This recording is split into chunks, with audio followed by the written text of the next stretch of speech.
My name is Ralph, and I am a compulsive eater. Thank you for the meeting. This is, without doubt, so dependable. This meeting, it's so well run, it's so well attended, and I've made a point this morning of not looking to see how many people are on it. I've seen and heard from a few people this morning before the meeting started. So in my mind, there's about 7 or 8 people on here, and I don't want to know how many people are on there because it would put me under pressure that I could do without. I've got an idea of what it is that this piece of service is about, and I just prayed for me to be able to give someone, whether that's you know one or two, but just someone some hope that this disease, this problem, this soother, this solution, and I'm talking about this. For me, food was a solution. The ability to have a period of time, a set point of the day that I was able to use something to change my reality was something that I look forward to. So this is a problem that I've had since I can remember. Um, I've been asked by the person who asked me to speak to not mention particular foods, so I'm not going to do that. I'm gonna share a little bit about what it was like for me, what I did, and what things are like now. And if I'm honest, things now are still quite. I wouldn't use the word volatile. I was using the word. I was doing some step work this morning, some step four, and I was writing about someone in my life who was quite volatile. But my early years, and I was writing about those this morning, were I was living in a small flat, what I recall to be a small flat with 5 other people. One of those was the head of the family, who was very violent, very aggressive, um, not very well himself, and it was there wasn't much around, there wasn't much money, um, and I can even recall the bailiffs coming round to the flat. So I grew up in the 70s.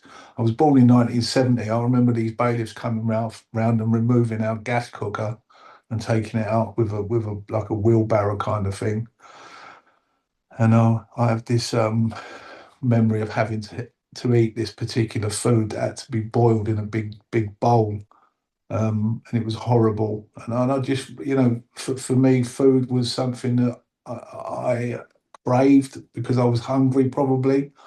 At school, I always used to go up for seconds and thirds. I had a particular uh, preference around a particular food stuff. Um, and for me, food became something of a sort of a treat. And I guess for some people that's doable, and that's something that's you know achievable. But for me, particularly finding out as I went along, because obviously a lot of the things I'm talking about today are said with hindsight, and in a rear view mirror. But I soon realised that I could put food inside me to change what was going on outside of me. And yeah, I did that for years. And then as I went along in my journey, I grew up in West London. That was where I went to school, where I formed relationships with family, friends. But then when gr- uh, other things to cope with life came along, I went hell for level with them, and I ended up quite a hopeless drug addict. And I was that way for, wow, 16 years, until at 29 I went to a local service and I got some help. And I got some help, and they sent me off to a rehabilitation centre, and I was dealing with the addiction to these other substances. And it's interesting that in that rehab, that food became something that was sort of reintroduced to me. We talked about having a rehab belly, and that was something that happened for me. I started to turn to food again, and I sit here now at, why am I? I've been abstinent from drugs for, it'll be 27 years next month. It's been a long time since I abstained from those things that brought me to my knees and stopped me from killing myself. But in those 26 years, now nearly 27 years, I have used food again. But it's almost as if I have given myself a pass to be able to do that. But what's happened within that is that pass I've given myself has meant that my relationships have suffered, whether that's with family or friends or partners, and particularly myself. You know, I've been abusing myself again with food, and there's a part of me that's going. I can hear it going off in my head at the moment. It's almost looking for a door that it can get out of and say, "Oh no, no, it's not really that bad. It's not really that bad because of this, that, and the other." But as someone, if I look back over the last 26 years, within that time, I've had to have open heart surgery. I had a hip replaced last year. Um, Struggles with weight, struggles with sloth, with greed, with not being active, um, just being generally lazy and not really looking after myself. So there's within that last couple of sentences, my health has suffered, and I have to say, um, I don't know for a fact whether that's related to my diet, but it can't not have contributed to it. To have heart disease and have to have your chest sawn open and to have a valve replaced, um, and hip replacements and potentially to have another one in the future. Um, yeah, I have to say that I can't go looking for any door to say that food has been anything but an unhealthy um, solution for me over the years. So my journey into OA, I remember I went to an OA meeting in 2007. So I would have been, I think it was maybe 2006, 2007. I was about 6 years off the drugs. And I went to this OA meeting in Bristol in the west of England.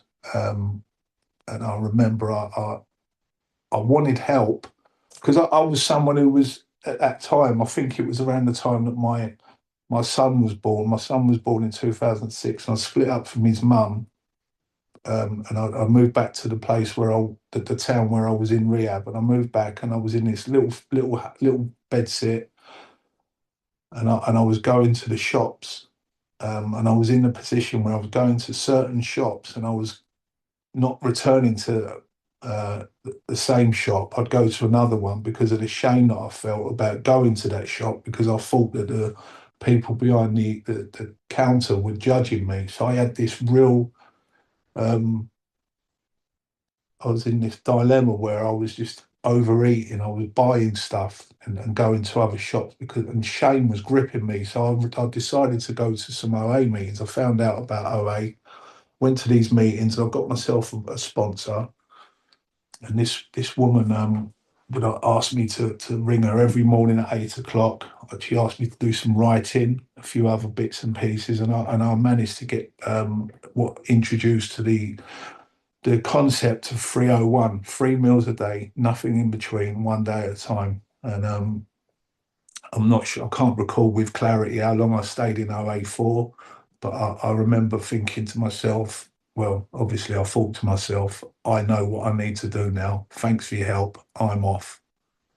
And I ended up, just going to the other fellowship I was going to, abstaining from that behaviour, and I returned to the food.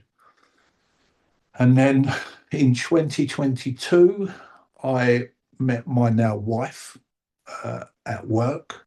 Um, she was someone who'd been in 12-step program for quite a while, but during COVID, and I know she won't mind me saying, during COVID, she returned to using, to drinking, and other bits and pieces.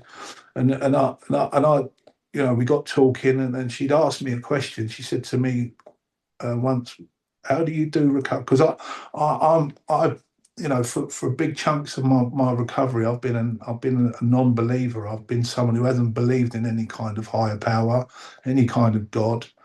I worship people like Ricky Gervais and Richard Dawkins and these kinds of, famous atheists, because I thought that what they said was gospel, no pun intended. And I found myself very, very miserable, if I'm honest.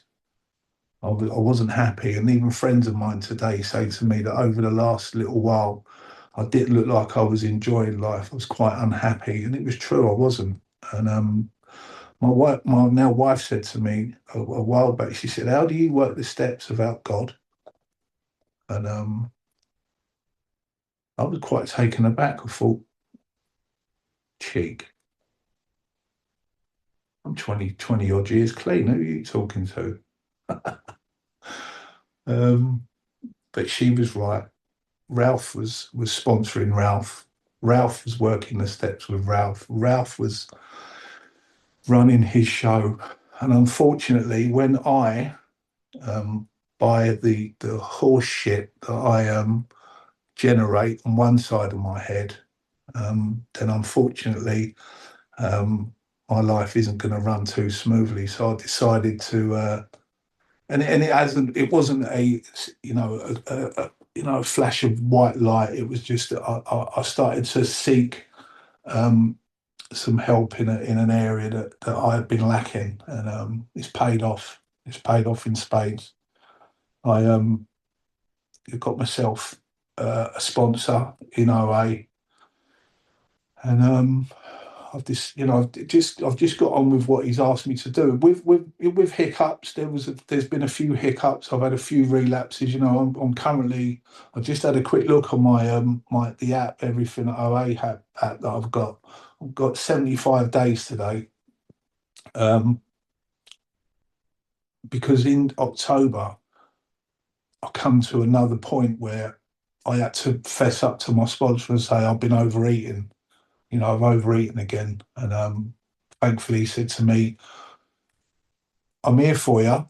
If you want to work the program, fine, we carry on. But if you don't, I'm still here." So he's basically saying, "Do this or do one," and he gave me an ultimatum: 90 meetings in 90 days, camera on in the meetings, do service.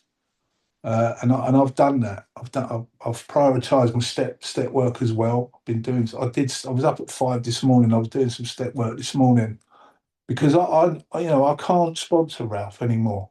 I can't, because Ralph will end up very, very unwell, very, very overweight, and very, very alone, because that's what happens to me.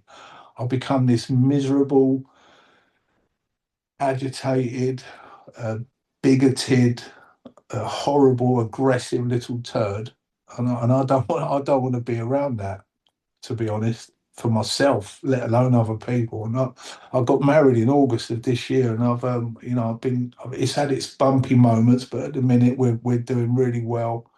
We're praying regularly well, most mornings we pray together, because as I heard, those who pray together stay together.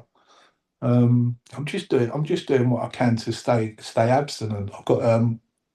We're off to Southend for a couple of nights to stay in a hotel and have a break. I'm looking forward to that. So when I come off the meeting, I've got to plan what I'm eating today, and I'm going to do that.